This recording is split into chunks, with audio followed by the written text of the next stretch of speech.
Then y'all can wave that. Okay, we'll wave it. All right.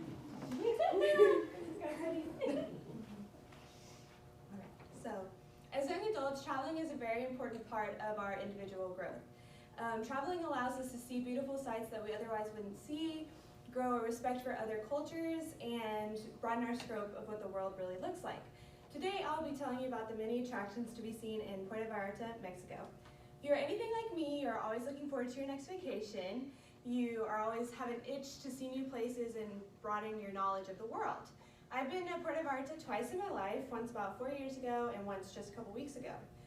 Today, I will tell you about the rare species to be found in Puerto Vallarta, as well as some of the landmarks and attractions there. I'll also be discussing some of the touring companies in the region as well. Let's start with discussing some of the animals. Many rare species of animals live in Puerto Vallarta. While I was visiting there, I came across a lot of blue-footed booby birds. These birds are considered soaring birds and are easily identified by the blue color of their feet. So they have a diet consists mostly of fish, so they stay very close to the sea. You can also see them by the coast where they scratch holes in the earth to make their nests. This is from A Glimpse of Bird Life in the West Coast of Mexico, 1910. If you can't find these birds in their natural habitat, you can find them in the Vallarta Bird Festival. This festival takes place every year in Puerto Vallarta in March. This is from viviantura.org, 2013. The next animal I will discuss is the neotropical river otter. This otter is the largest freshwater mammal in the region. It can be found on most of the coastal regions of Mexico, as long as it has fresh water and vegetation.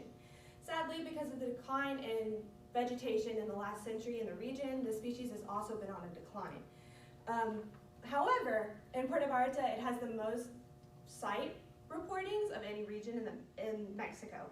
This is from viviantura.org, 2013. The last species I'd like to talk about is the new species of mud turtle in the region. Puerto Vallarta has many species of mud turtles, but in 2018 it was discovered that a new species had been found. This species has a lot of the same characteristics as its other species, but it has differences in body size, proportions of their shells, and the presence of a yellow rostral shield in males. This species is extremely endangered, and there's only one female known in existence. This is from A Distinctive New Species of Mud Turtle, 2018.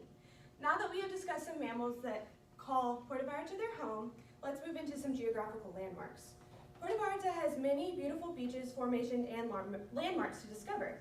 Of these, Las Caletas is one of the most secluded beaches in the entire world. I've actually been to Las Caletas myself, so I can definitely verify that it's a beautiful beach. Many tourists can go there to swim, snorkel, and even scuba dive. The water is extremely clear and the sand feels like little pebbles underneath your feet. Next, I'd like to discuss the Maritas Islands.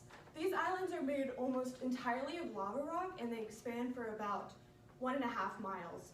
Many birds also consider these islands their home, including the blue-footed booby bird that we discussed earlier and rooster booby birds.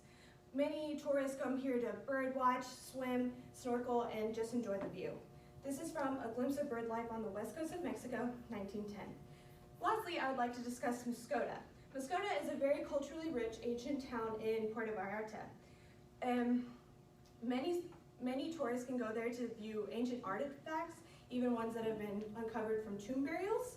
This is from Burial Practices During the Late Formative Classics in the Banderas Valley, 2006. In addition to this, tourists can enjoy some authentic Mexican cuisine and learn about the traditional architecture of the area. Now that we've looked at some of these landmarks, let's look at some of the companies that help tourists make the most of their time in the region. Of these, Vallarta Adventures is one of the largest companies located in this region. It has branches not only in Puerto Vallarta, but also in Cancun and in the Bahamas. We actually used this company when we visited Mexico both times. So they specialize in outdoor adventures and they also help tourists plan destination weddings. This is from VallartaAdventures.com, 2018. Next is Puerto Vallarta Tours. This company is a lot like Vallarta Adventures with even more options, including fishing and airport transportation. This is from PuertoVallartaTours.net, 2019. Lastly, we have Superior Tours Vallarta. This company specifies in city and cultural tours. You can tour a brewery and all certain different towns over the Puerto Vallarta region. They have some outdoor excursions, but not as many as the other two. This is from SuperiorToursVallarta.com, 2018. With all that being said, let's conclude. Today, we discussed many species, such as the blue-footed booby bird, the neotropical river otter, and the new species of mud turtle. These animals are very rare to Mexico and need protection in the area. Secondly, we talked about Las Caletas, Maritas Islands, and the town of Mascota, which are beautiful landmarks in the region and are very exciting for any traveler that is looking to travel to Puerto Vallarta. Next, we discussed Vallarta Adventures, Puerto Vallarta Tours, and Superior Tours Vallarta, which are companies that allow travelers a very safe avenue to view these amazing sites. In conclusion, Puerto Vallarta is a very lush, culturally rich city with much to offer any traveler who's looking to broaden their horizons and enjoy a vacation.